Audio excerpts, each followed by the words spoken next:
Hi guys, I'm Abhinav. Rajan is on my motorcycle, the Himalayan 450.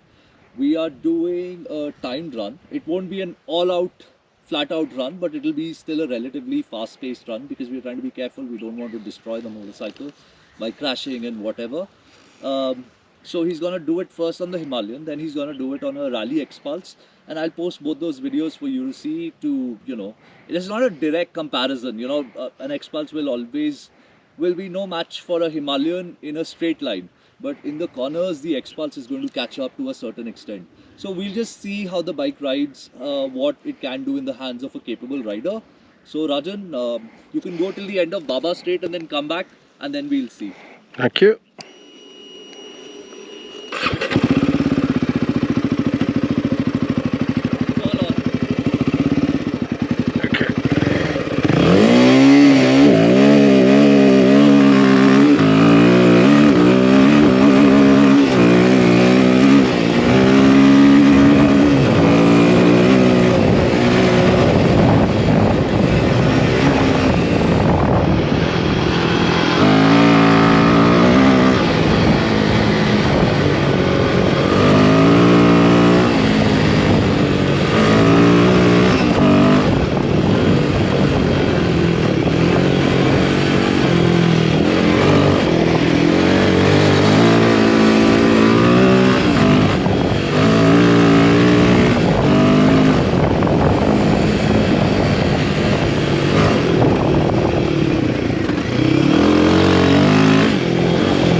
Okay, rear camera still there.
Rajan will now go on his Expulse. Now his Expulse is not a stock motorcycle. It has the rally suspension on it. It's got the rally seat. He has a rental high bar on the bike. He's got a fuel X as well. KTM foot pegs. He's running TKC 80 tires. Anything else that you've done? Some tidbits of weight loss here and there. Right.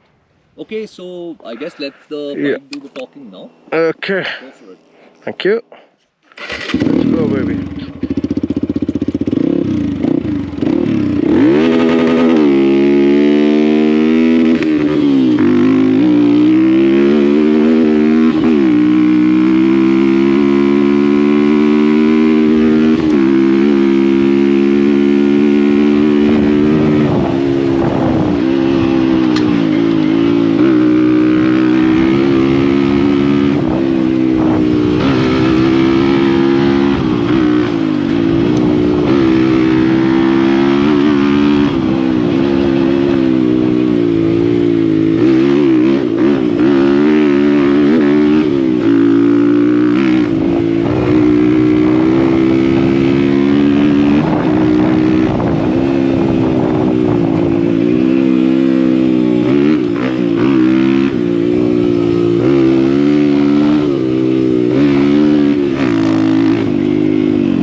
good save. Unlike the Himalayan, I'm riding a enduro tire. Himalayan's on a outright motocross tire, ricey. So let's go.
What do you think? So I've ridden a stock one and I'm riding this. Can I pay for this bike, this setup, and just buy it right here? I mean, I'm loving it. It's something. And what we are doing is in the right direction. When you get on this, coming from a RE stable, you know, the moment you give it gas, you get on it, you have to completely change your mindset. You forget about everything in the past of a RE. This is far more gruntier, far more precise. When you sit on the bike, the looks, nothing works. And it's the rider triangle. The triangle for me is right there. I mean, it has the room for improvement. I'm more used to somewhere around 900 plus seat height. So the seat feels really low. I sit in the bike. Ideally for this kind of section that we are doing, I would like to sit on the bike. In a rally setup, you sit on the bike, not in the bike. I understand it's made for the masses. So, but still the precision, the triangle is right. You sit on the bike, you pretty much every corner out here in the dust, we are sliding in and out. You tap the gear down and it almost feels like a 400 thumper from a Japanese manufacturer. It kind of, the engine braking is there, you get into the right speed to enter the corner. The moment you out of the corner, you tap it, it just slides out and stays there. So it's got the right pedigree. And coming from a RE, it's really surprising how they pulled it off. It's brilliant. And Tell me, I want to talk a little bit about specifics. What did you think of the suspension? when it comes to the suspension, for a guy as heavy as me, I feel it a bit soft, and because I know this patch and I go kind of fast, the meter wasn't working, but I know we were probably touching 9500 in certain spots. Okay. So I mean, when it gets bumpy, the front end feels a bit soft still. And that's my personal bit. I would like to have it slightly harder, or a setup wherein I could adjust it as per the terrain that we are going to ride on the day.